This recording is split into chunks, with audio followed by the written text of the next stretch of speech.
Hi hello வணக்கம். இது உங்கள் சிவி ஜோன். எல்லாரும் எப்படி இருக்கீங்க? இப்போ புத்தன லைவ் வந்து ஒரு சம்பவம் நடக்குது. எல்லோரும் நல்லா ஜாலியாக தூங்கிட்டு இருந்தாங்க. ஏன்னா சாட்டர்டே எபிசோட் சண்டே எபிசோடுக்காக நேற்று தூங்கின விஷயங்கள் தான் இன்றைக்கி வருது. ஸோ அப்போ வந்து திடீர்னு ஒரு பிரச்சனையை கொண்டு வராங்க நம்மளுடைய சௌந்தர்யா. திடீர்னு எப்பப்போ என்னென்ன பண்ணுவாங்கன்னு உங்களுக்கே தெரியாது, அது அவங்களுக்கும் தெரியாது.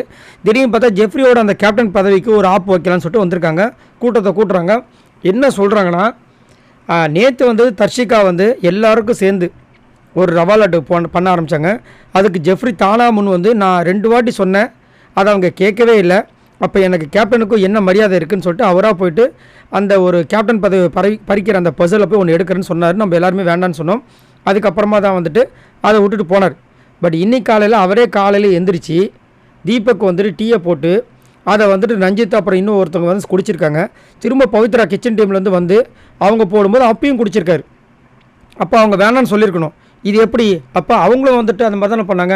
அந்த டைமில் வந்துட்டு நான் சொன்னதை கேட்கல அப்படின்னு சொன்னேன். கோவப்பட்ட இந்த ஜெஃப்ரி இங்கே ஏன் வந்துட்டு கோவப்படாமல் அவங்களுக்கு திரும்ப எக்ஸ்ட்ரா கொடுத்தாரு? இவங்களும் வந்து அதே மாதிரி தானே தர்ஷிகா எல்லோருக்கும் கொடுக்கறதுக்கு தானே செஞ்சாங்க. ஸோ அதுக்கு ஒன்று இது ஒன்றா அப்படின்னு ஒரு விஷயத்த கேட்குறாங்க. பட் இங்கே என்ன பிரச்சனைனா, நேற்று நடந்தது பிரச்சனை இல்லை, இன்றைக்கி நடந்தது பிரச்சனை இல்லை. அதை வந்து முத்துக்குமரை எடுத்து வச்சு செஞ்சு விட்டாப்புல. என்னென்னா, இந்த வாரம் முழுக்க யாருக்குமே அளவுன்றதே கிடையாது. எல்லாருக்குமே நம்ம அளவுக்கு மீறி தான் கொடுத்தோம். அதே மாதிரி ஆனந்தியை சொல்கிறார். ஆனந்தி, உனக்கு அன்றைக்கி உடம்பு செல்லும் போது நான் வந்து டீ போட்டு குத்துறோமா கொடுத்தீங்க, பாதி குடிச்சு என்ன பண்ணீங்க? சாச்சனா குடித்தாங்க. ஸோ அது ஒன்றும் கொலை கொடுத்தம் கிடையாது. அதே மாதிரி தான் தீபக் சாருக்கு உடம்பு சரியில்லைன்னு காலையில் டீயை போட்டிருக்காங்க. அதில் மீந்து போனதை அவங்க குடிச்சிருக்காங்க. காலையில் வந்துட்டு பவித்ரா திரும்ப டீ போடும்போது அவங்க வேண்டான்னு தான் சொல்லியிருக்காங்க. அதுக்கப்புறமா கேப்டன் தான் கொடுத்துருக்காரு. இதில் வந்து தீபக் மேலே எந்த பிரச்சனையும் கிடையாது. அப்படின்னு இருக்கும்போது நீங்கள் இதை வந்து எப்படி வந்து பிரச்சனையாக கொண்டு வரீங்க? இது ஒரு பிரச்சனையே கிடையாது அப்படின்போது அவங்க வந்து இன்னும் இவ்வளோ பேச்சு பேசுகிறாங்கன்னு சொல்லிட்டு, இல்லை நான் பிரச்சனையாக கொண்டு வரல அப்படின்போது அவர் சொல்லிட்டார். அப்புறம் என்ன டேஷ்க்கு இப்போ வந்து எல்லோரையும் எழுப்பி வந்து இங்கே வந்து பஞ்சாயத்து போட்டிங்க அப்படின்போது அவங்க காண்டாயிட்டாங்க.